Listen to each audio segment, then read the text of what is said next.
Halo guys, di dunia yang dipenuhi kisah, hanya sedikit yang mampu membuat kita terdiam, berpikir, dan tenggelam dalam narasi yang tak terlupakan. Selamat datang di channel The Novel Speaks, tempat di mana setiap kata menjadi dunia, dan setiap cerita hidup kembali lewat suara. Mari kita lanjutkan kisah Kim Dokja di Omniscient Reader's Viewpoint. Bab 262. Episode 49, yang terbaik dalam sesuatu. 4. Mata Jang Hayangmung membelalak kadet. Inilah alasan kenapa aku ingin membeli waktu. Peserta Yu Jong-hyuk telah membunuh pembantu, burung pemakan petir. Kompleks industri Yu Jong-hyuk dan Kim Dokja mendapatkan 1 poin.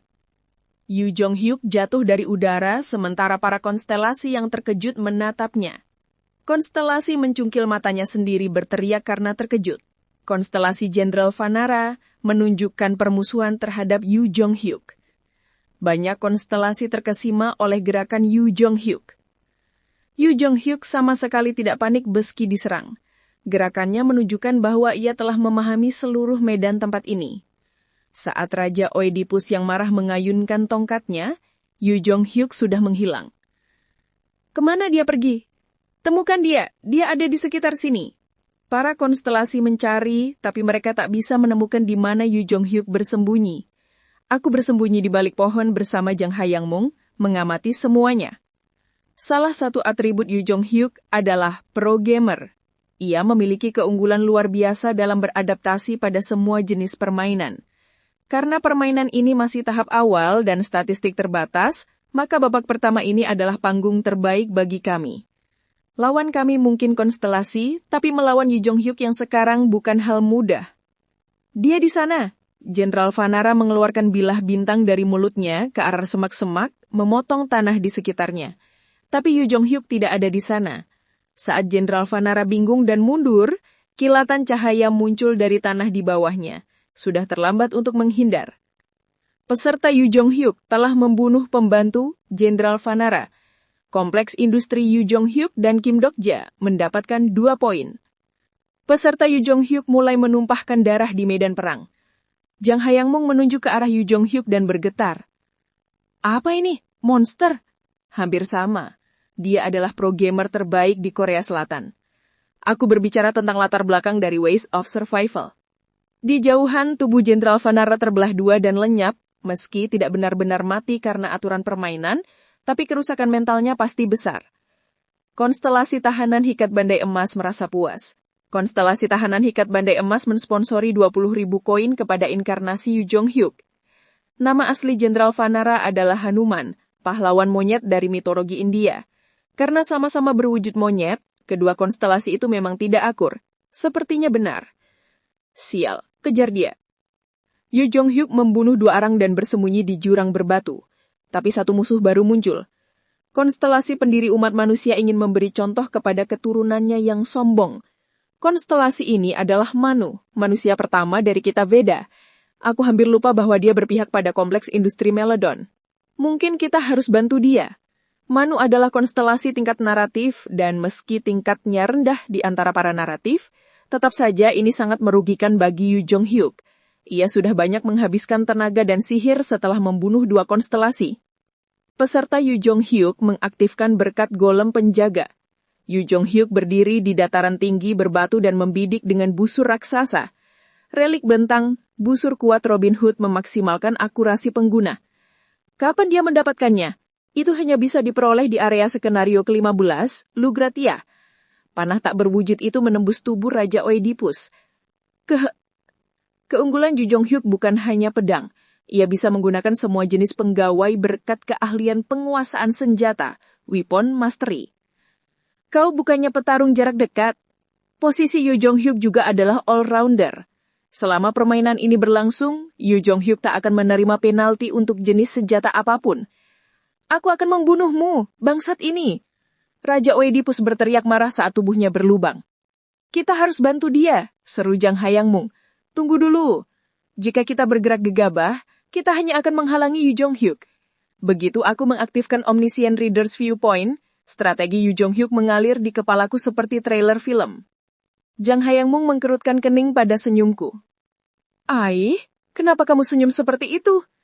Bangsat itu lebih menakutkan dari yang aku kira.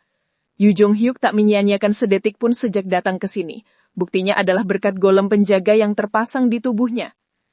Berkat golem penjaga memberi efek pingsan setelah pengguna berhasil menyerang 20 kali.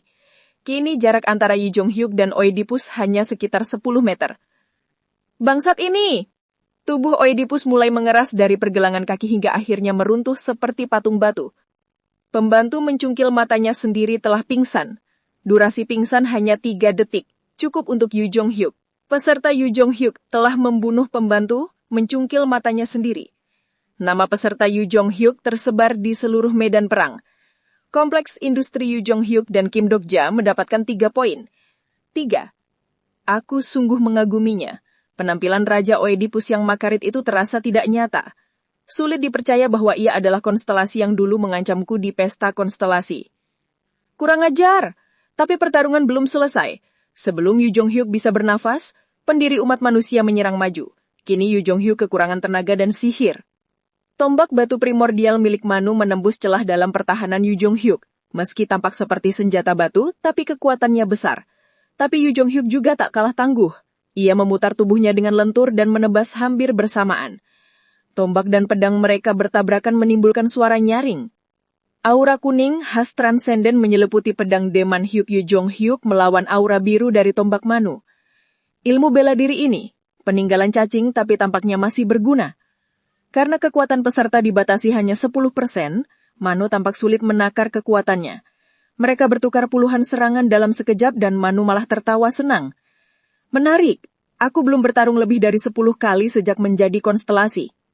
Keseimbangan itu menciptakan pertarungan sengit. Jang Hayang menghendak maju tapi aku menahannya. Dia akan mati kalau begini. Aku tahu, tapi kita harus menunggu sebentar lagi. Aku ingin mengaktifkan elektrifikasi dan memenggal kepala Manu, tapi aku harus menahan diri. Yang aku butuhkan hanya waktu. Jang Hayangmung, kirim pesan melalui dinding. Ke siapa? Ke pendiri umat manusia. Hah? Yang sedang bertarung dengan Yu Jong-hyuk? Ah! Jang Hayangmung segera mengerti rencanaku. Ia menyalakan unidentified wall dan mengirim pesan. Tak lama kemudian suara Manu terdengar gusar. Apa ini? Pesan-pesan ini? Aku tak perlu bertanya, Manu pasti sedang diserang oleh banyak notifikasi pesan dari siswi 15 tahun yang membanjiri pandangannya. Taktik konyol ini. Manu sebentar ragu dan cahaya putih menyilaukan keluar dari tubuh Yu Jong-hyuk. Aku pernah melihat cahaya itu saat Jeng Hwan berevolusi menjadi hakim kehancuran dan saat Lee Han Strong mempelajari Great Mountain Smash. Karakter Yu Jong-hyuk telah mencapai momen evolusi atribut. Atribut pro-gamer karakter Yu Jong-hyuk telah berevolusi. Evolusi atribut. Akhirnya atribut keduanya berkembang sepenuhnya. Manu menyerang dengan tombaknya, tapi pada saat yang sama, cahaya terang melebak dari tubuh Yu Jong-hyuk. Aku menatap pemandangan menakjubkan itu dan teringat kata-kata Lee Ji-hye di paruh akhir Ways of Survival. Master punya banyak atribut, yang terbaik tentu regresor. Lalu ada Master of the Panacea dan Enemy of the Gods and Demons. Yang paling aku iri hati? Tentu saja. Tombak Manu menebus Yu Jong-hyuk sia-sia. The Ruler of Amusement. Itu dia. Yu Jong-hyuk belahan membuka matanya menampilkan ekspresi yang begitu familiar dari cerita yang selalu aku baca. Pada saat itu, Yu Jong-hyuk seolah memahami seluruh permainan ini.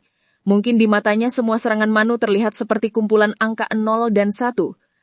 Itulah atribut legendaris, The Ruler of Amusement, penguasa permainan. Selama panggung ini masih berupa game, Yu Jong-hyuk lebih dekat dengan dewa daripada konstelasi manapun di dunia. Dan dengan cahaya evolusi yang menyelimuti medan perang, segalanya berubah.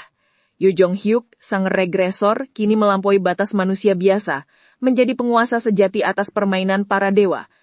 Pertarungan yang semula tampak mustahil kini berbalik arah. Setiap gerakannya bukan lagi sekedar strategi, melainkan kendali penuh atas dunia permainan itu sendiri. Bab ini menutup dengan satu pesan yang jelas. Di medan perang yang penuh dengan konstelasi, hanya Yu Jong-hyuk yang benar-benar memahami cara bermainnya. Jangan lupa like, komen, dan subscribe agar tidak ketinggalan kisah selanjutnya dari Omniscient Reader's Viewpoint.